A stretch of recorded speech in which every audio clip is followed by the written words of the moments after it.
আসসালামু আলাইকুম। আমরা এখন আছি হচ্ছে শ্রীমঙ্গলে, সিলেটের।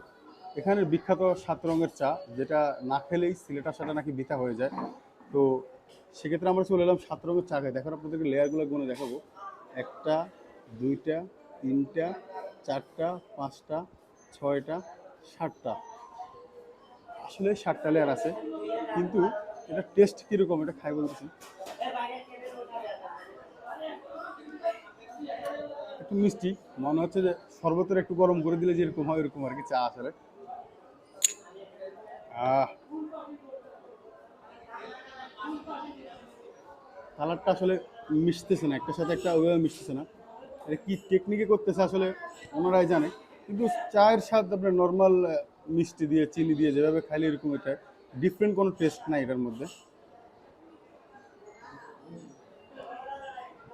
চিনি দিয়ে পানি, একটু গরম পানি দিয়ে যেভাবে নেড়ে দিলে হয়, সেম ওইরকমের। তবে মিষ্টি অনেক দিছে ভিতরে। ঠিক আছে, খাও।